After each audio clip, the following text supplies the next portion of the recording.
कभी आपने यूट्यूब के लिए या ऑनलाइन टीचिंग के लिए ओबीएस को यूज़ करते हुए वीडियो लेक्चर तैयार किए हों, तो आप उन लेक्चर्स को किसी वीडियो एडिटिंग सॉफ्टवेयर में लेके जाते हैं, तो वहाँ पे जैसे ही आप उसको ओपन करते हैं, तो वहाँ पे एक एरर या मैसेज शो कर होता है कि ये फ़ाइल अनसपोर्टेड है। तो आज हम उसमें देखेंगे कि उस फ़ाइल को किस तरह से हम हैंडल करेंगे और उसका क्या हल है। ठीक है जी, मेरा नाम बिलाल अंजम है। हम इस वीडियो में देखेंगे कि हम ओबीएस स्टूडियोज़ की जो फाइल रिकॉर्ड हुई हैं उसका फाइल फॉर्मेट क्या होना चाहिए, और फाइल फॉर्मेट अगर हमने रिकॉर्डिंग के दौरान कोई दूसरा है, MP4 नहीं है, हम उसको किस तरह से कन्वर्ट करेंगे या चेंज करेंगे। चलिए देखते हैं। सबसे पहले ये देखिए, मैंने कुछ लेक्चर्स तैयार किए हैं। जैसे ही मैं उसको वीडियो एडिटिंग में या एडोब प्रीमियर प्रो में या जो भी आप सॉफ्टवेयर यूज़ कर रहे हैं उसमें ओपन करेंगे, तो यहाँ पे जैसे ही मैं क्लिक करता हूँ किसी एक को, तो यहाँ पे वो कहता है this project already do you want to replace, तो मैं रिप्लेस कर देता हूँ।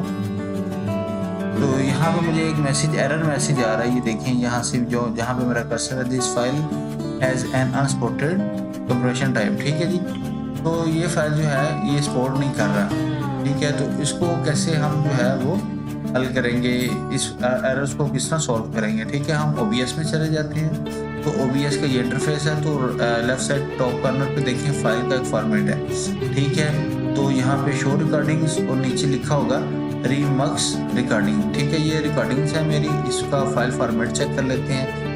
फाइल पे क्लिक किया मैंने और इसकी प्रॉपर्टीज़ को देखा, और प्रॉपर्टीज़ में देखेंगे फाइल टाइप में देखना है आपका ये फाइल फॉर्मेट्स को।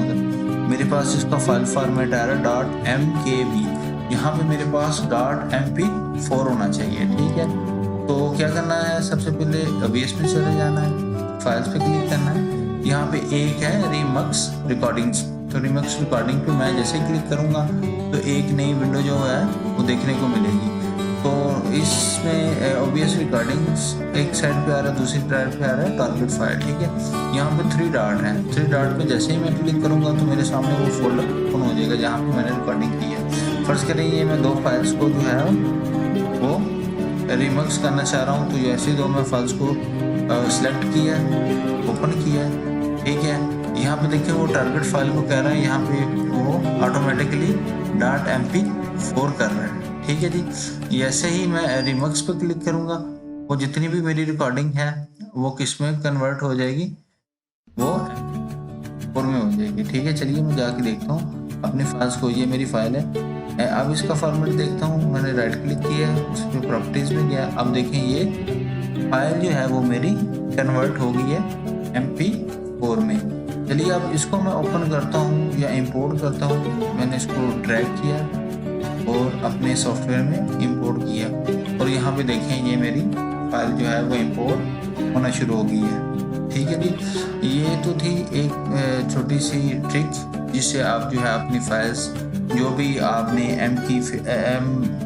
जो आपका फाइल फॉर्मेट है वो चेंज है, तो हम उसको कैसे कन्वर्ट कर सकते हैं या कैसे MP4 फॉर्मेट्स में ले सकते हैं। फर्स्ट करेंगे आपको फॉर फर्दर यूज़ के लिए, या आप उसको रेगुलरली यूज़ करते हैं तो उसमें आपको ये परेशानी का सामना करना पड़ता है। तो इसका जो परमानेंट हल है वो हम इस तरह से देखेंगे कि हमने फाइल पे क्लिक किया, सेटिंग्स पे क्लिक किया, और यहाँ पे एक एडवांस सेटिंग्स है, वहाँ पे क्लिक किया आपने। ठीक है, तो यहाँ पे एक आ रहा है जी रिकॉर्डिंग्स में देखें यहाँ पे लिखा है ऑटोमेटिकली रीमक्स टू MP4 फाइल। कि वो जैसे ही आप फाइल्स को यहाँ रिकॉर्ड करेंगे तो वो आपकी फाइल रिमक्स होके ऑटोमेटिकली MP4 फॉर्मेट में चली जाएगी। यहाँ पे मैंने बॉक्स पे चेक लगा दिया, अप्लाई कर दिया और ओके कर दिया। ये परमानेंटली जैसे ही मैं अपना लेक्चर या कोई वीडियो तैयार करूँगा, तो जैसे ही वो मैं तैयार करूँगा तो मेरी जो फाइल की आउटपुट फाइल है वो उसमें आ जाएगी MP4 फाइल में। ठीक है दोस्तों, अगर इसके मतलब या इसके रिगार्डिंग कोई क्वेश्चन हो, कोई सजेशन हो, तो काइंडली कमेंट बॉक्स में ज़रूर बताइएगा।